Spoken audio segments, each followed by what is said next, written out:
You know what's crazy? I'm standing in Denver International Airport with my son and daughter-in-law thinking we're about to have this amazing family trip to Italy. Then a federal agent suddenly grabs my arm and whispers, "Pretend I'm arresting you and stay quiet." I mean, what do you even do with that? His face was pale as a ghost, and I could tell something was seriously wrong. Before I knew it, I'm sitting in some sterile FBI office watching surveillance footage on a monitor. What I saw on that screen, man, it made me realize my life was hanging by a thread. Let me tell you where this all started. My name's Randall Pierce, and I'm 62 years old. You'd think by now I'd have seen everything life could throw at me, right? Built 2 companies from nothing, weathered 3 recessions, got enough money saved up that my kids and grandkids should be set for life. But losing Penelope, nothing prepares you for that. Cancer took my wife 6 months ago. We'd been married 34 years. The doctor said she had 8 months to fight it. She made it 6. Her last words to me were, "Promise me you'll fix things with the kids, Randall. Don't let work be your whole world anymore." Here's the thing about promises to dying spouses. You keep them, no matter what. So there I was that October morning, standing in the TSA line with Duncan, my 30-year-old son, and his wife, Rochelle. Duncan's always had his mother's gentle eyes, but he never got her street smarts, you know? And Rochelle, well, Penelope had her number from day one. Beautiful girl, charming as hell, but way too interested in how much money we had. "Dad, you sure about this?" Duncan asks me, juggling our carry-on bags. 2 weeks in Italy's a long time to be away from business. I had to smile. Penelope used to roll her eyes every time I'd check my phone during dinner. "Your mom always dreamed of seeing Florence," I tell him. "Figure it's time I make that happen, even if she can't be there with us." Rochelle squeezes my arm with this practiced sympathy. "She's watching over us, Randall. This trip's going to be exactly what we all need." Boy, was she right about that. Just not the way she meant it. We'd planned everything perfect. First-class flights, fancy hotel overlooking the river, private tours of all the art galleries. I wasn't cutting any corners. After 34 years of putting business first, this was my shot at being the father and grandfather Penelope always begged me to be. So I hand my boarding pass and license to the TSA guy. Same routine I'd done hundreds of times traveling for work. But when this federal agent looks at my documents, his whole expression changes. He locks eyes with me, and I swear my stomach just dropped. "Act like I'm arresting you and keep quiet," he whispers. I could barely hear him over all the airport noise. Everything else just faded away. All the travelers rushing around, the announcements, the beeping machines, it was just me and this guy and his steel gray eyes telling me I was in serious danger. "What?" I managed to croak out. "Don't turn around. Don't make any gestures. Your life depends on it." Every word hit me like a punch to the gut. "Come with me like I'm arresting you. You have to trust me here." Behind me, I hear Duncan getting worried. "Dad, what's happening?" The agent steps around his little counter and guides me by the elbow. Real gentle but firm. "Sir, need you to come with me for some additional screening. Just routine stuff." My legs felt like concrete blocks. In 35 years of business, you develop a sixth sense for when things go sideways. Those instincts were screaming at me right then. "Is there a problem, officer?" Rochelle's voice had just the right note of concerned daughter-in-law. "Nothing to worry about, ma'am. Please wait in the boarding area. We'll have Mr. Pierce back to you shortly." As we walk away from security, I glance back at my son and daughter-in-law. They're standing there looking all worried, perfect picture of a loving family concerned about their patriarch. If I hadn't heard that agent's warning, I would have believed every bit of that concern was real. You want to know what's really messed up? Before I knew what was happening, I'm in this windowless FBI office trying to wrap my head around what I'd just learned about my own son. Agent Calvin Brooks shuts the door behind us. There's 2 metal chairs facing this wall-mounted monitor. The whole room felt like an interrogation chamber. "Mr. Pierce," Brooks says, "I'm about to show you something that's going to be real hard to watch." The screen flickers on, showing security footage from where we'd just checked in. There we were, looking like any normal family heading off on vacation. 3 generations making memories together. "Watch your son's hands," Brooks tells me. I lean forward, squinting at the timestamp. 7:23 a.m.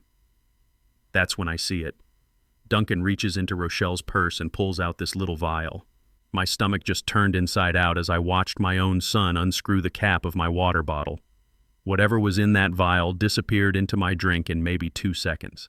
Jesus Christ, I whispered. Brooks pauses the video. Lab analysis suggests it's a fast-acting sedative. That concentration would have caused cardiac arrest within 3 hours. I'm gripping the table so hard my knuckles went white. Suddenly, I'm remembering this dinner conversation from about 18 months ago. Penelope had said, "That girl spent more on handbags last month than most families make in a year." And the way she stares at our financial statements, it's like she's taking inventory. I'd brushed her off, didn't even look up from my phone. "You're being paranoid, Pen." She gave me that look she always gave when she knew she was right.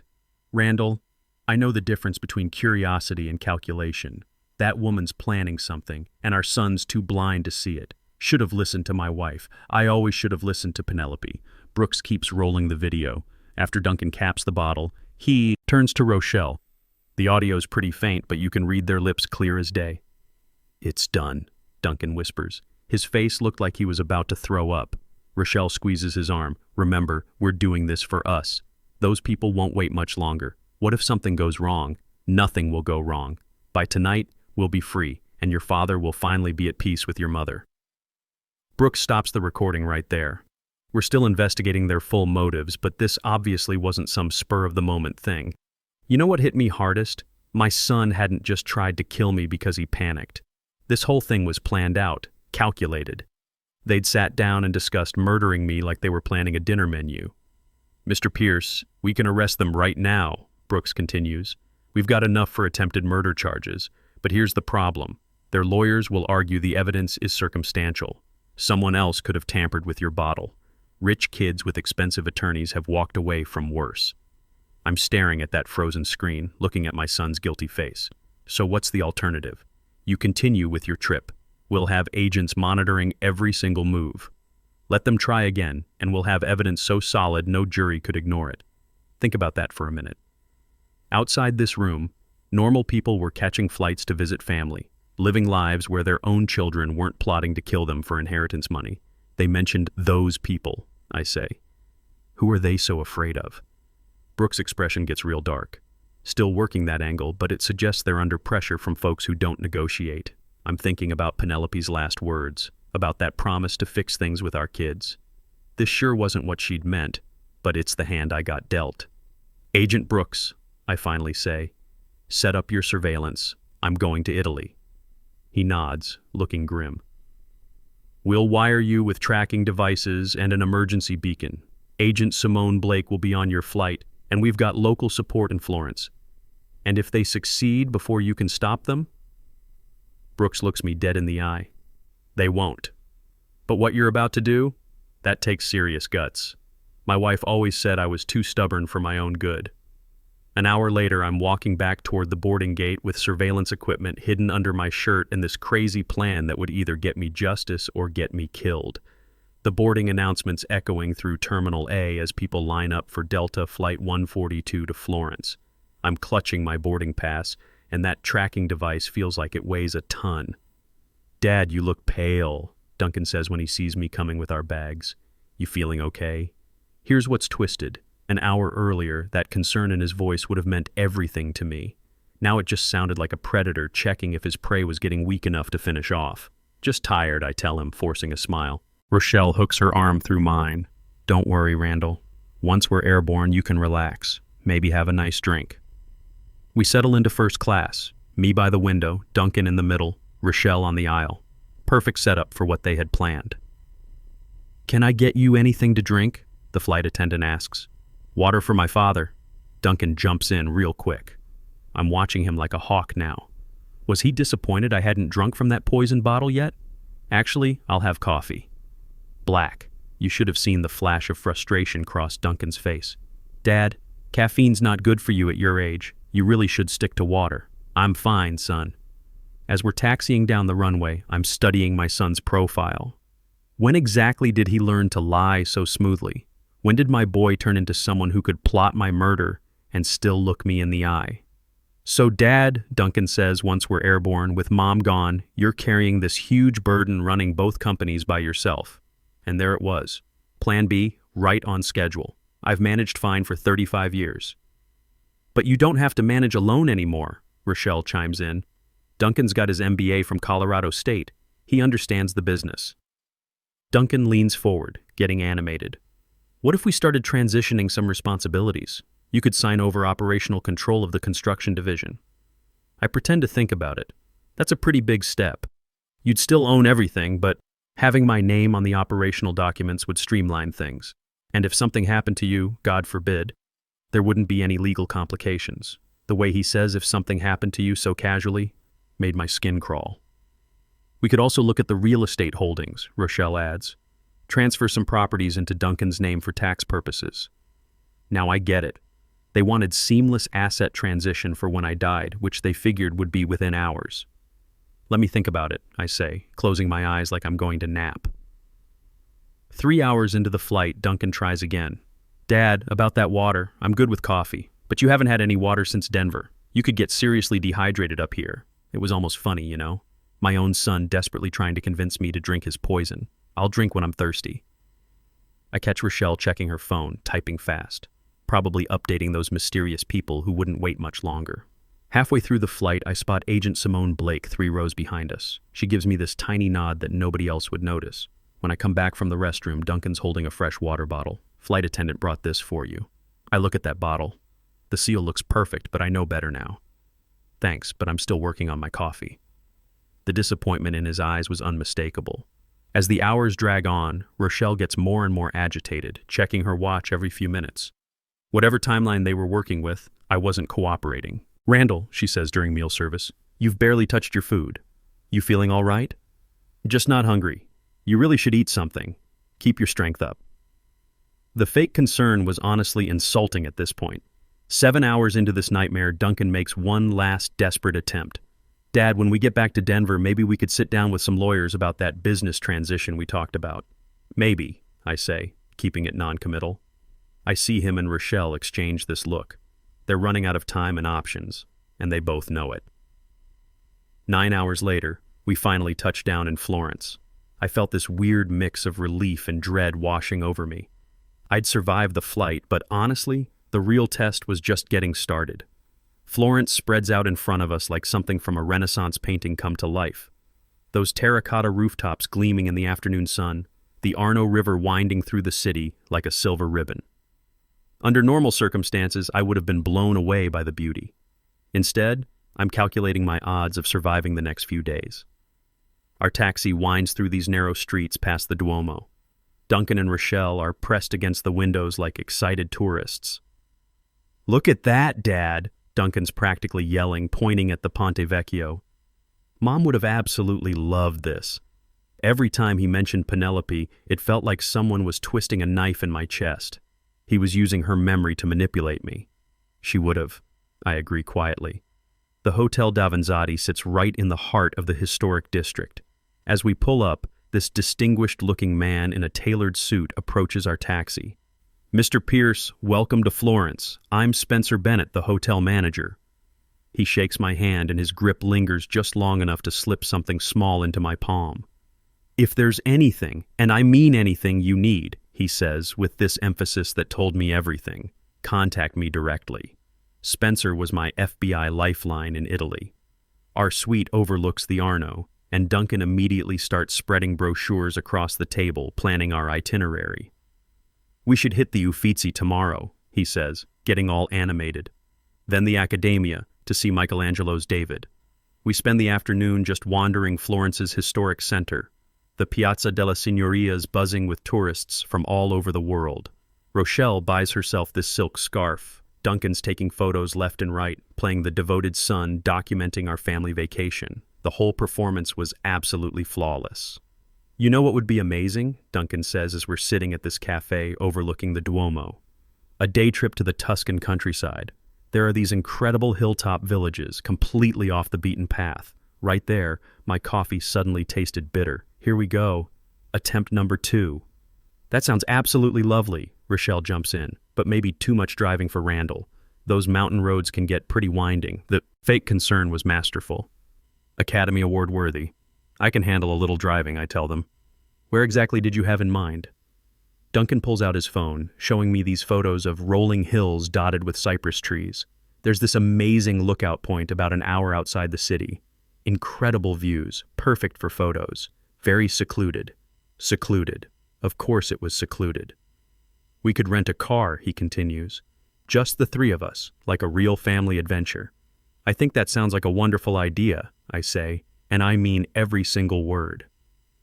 That evening, while Duncan and Rochelle go out for dinner, Spencer shows up at my door. The local carabinieri are fully coordinated, he tells me. Agent Blake's 2 floors below you. We've positioned surveillance teams at the location your son's been researching online. He hands me this emergency beacon that looks like a car key fob. Press this twice if you're in immediate danger. Response times under 5 minutes.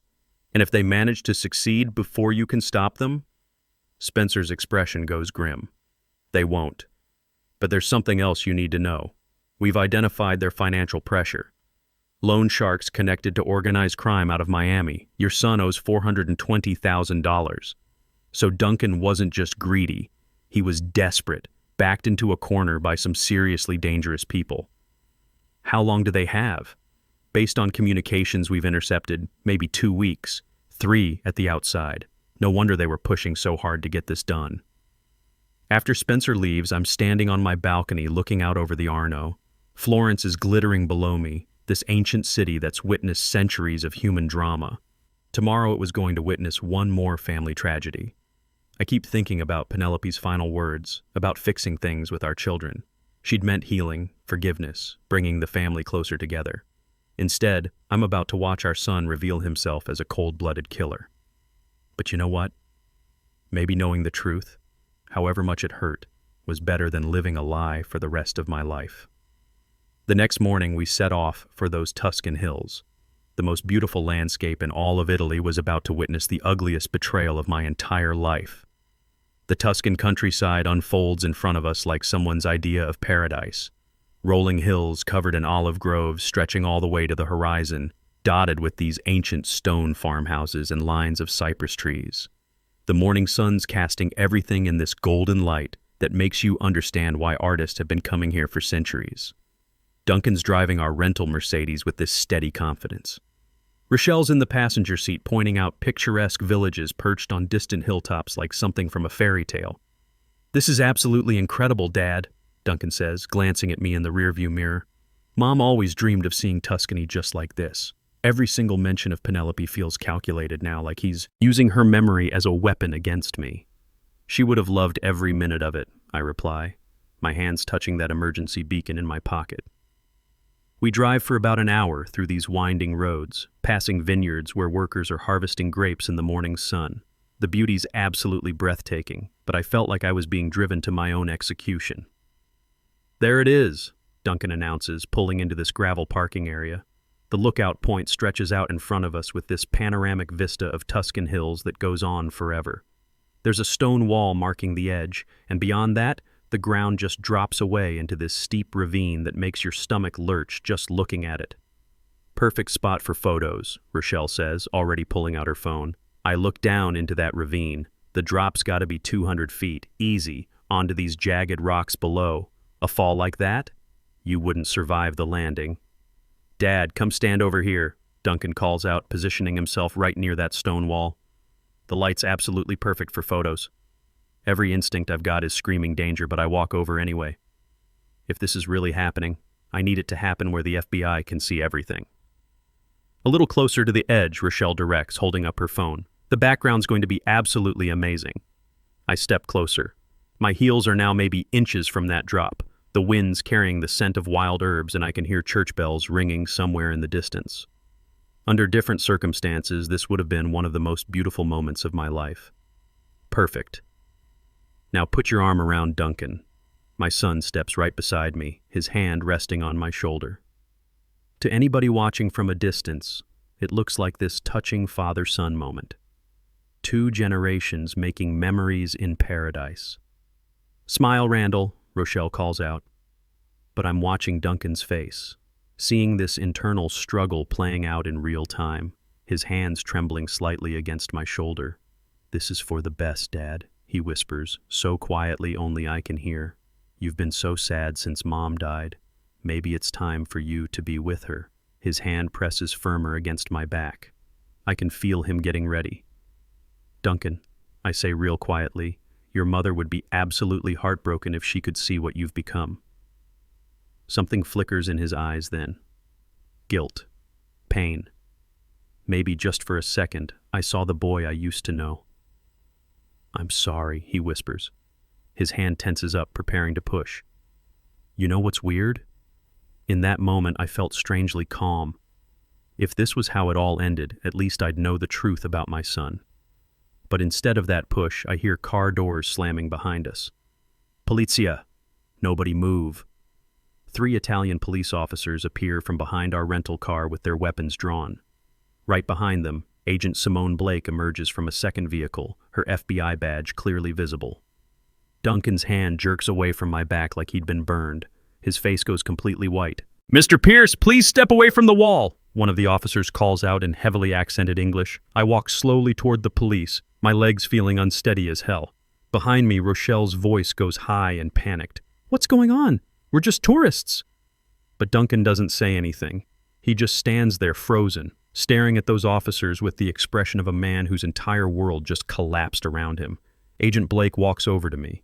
You injured? No, but another few seconds. She nods grimly. We saw everything. Your son was clearly preparing to push you off that cliff. I turn around to look at Duncan. They're putting handcuffs on him now. He meets my eyes across that distance. And you know what I see? Relief. Maybe deep down, part of him had wanted to be stopped. That evening, back in our hotel suite, it's time to drop all the pretenses and face the ugly truth. Florence is glittering outside our windows as I sit across from my son and daughter-in-law in the suite's sitting area. The Italian police released them after Agent Blake explained we needed a full confession to make sure they'd be convicted. Now, in the privacy of our room, the masks could finally come off. Duncan's hunched forward with his hands clasped together. Rochelle's perched on the edge of her chair, all that usual poise replaced by nervous energy. They both look like defendants waiting for their verdict, which I guess they are. I know everything, I say, breaking the silence that's been hanging between us since we got back from the police station. Duncan's head snaps up. Dad, I can explain. Can you? Can you explain why you poisoned my water bottle at Denver Airport? Can you explain why you just tried to push me off a 200-foot cliff? All the color drains from his face. How did you... The FBI's been watching you since the moment you tampered with my drink. Every whispered conversation, every desperate plan, every lie you've told me. They've got it all on record. Rochelle finally speaks up, her voice shaky. Randall, you have to understand. We never wanted to hurt you. We were just so desperate enough to murder me for my money. It wasn't supposed to be murder, Duncan bursts out. The sedative was just supposed to make you sick, maybe have a heart episode. We thought if you ended up in the hospital, if doctors said you needed to reduce stress, you might consider transferring some assets to me. I stare at my son, this stranger wearing my child's face. The lab analysis showed that dose would have killed me, Duncan. On that plane, 30,000 feet in the air with no medical help available. His shoulders start shaking. I know, and I've been sick about it ever since. But Rochelle said, Don't you dare blame this on me, Rochelle snaps, her composure finally cracking completely. You're the one who owes $420,000 to people who break legs for late payments. Both of you owe that money, I correct her. I've seen all the financial records, the luxury cars, designer clothes, cryptocurrency, investments that went south. You've been living like millionaires on borrowed money for 2 years. Duncan buries his face in his hands. We thought the crypto would pay off big. We thought we could make enough to cover everything and still have money left over. When it crashed, I continue, you decided it was easier to kill me than face the consequences of your choices. We didn't know what else to do, Rochelle says, tears streaming down her face. These aren't normal creditors, Randall. They're dangerous people. They know where we live, where we work. So you decided to show me what happens to fathers who trust their children. Those words hang in the air like a physical blow. Duncan looks up at me with red-rimmed eyes. Dad, please. I know what we did was unforgivable, but we're still family. You're all I have left now that Mom's gone. Your mother saw this coming, I say quietly. She warned me about Rochelle's interest in our finances. She told me that girl was calculating, not curious. I should have listened to Penelope. I stand up and walk to the hotel phone. Agent Blake? Yes, please come up now. Bring the handcuffs. What are you doing? Rochelle shrieks. I'm calling the FBI, I say calmly. You're both going to prison for attempted murder and conspiracy to commit murder. But you said you'd help us? Duncan pleads. I am helping you. I'm saving your lives by paying your debts tonight. But I'm also making sure you face the consequences of trying to murder me. Twice. When I got back to Denver 6 months later, the headline said it all. Father and son conspiracy trial ends in conviction. Duncan got 15 years. Rochelle got 18. Justice was served. But here's what I learned from all this. Real family isn't defined by blood. It's defined by love and loyalty. My grandchildren showed me more genuine affection in 6 months than my son had in 30 years. Sometimes protecting yourself means letting go of people you've loved your whole life. But it also means opening your heart to those who truly deserve your trust. That's why I share this story. If it helps even one person recognize toxic family members before it's too late, then sharing this painful chapter was worth it.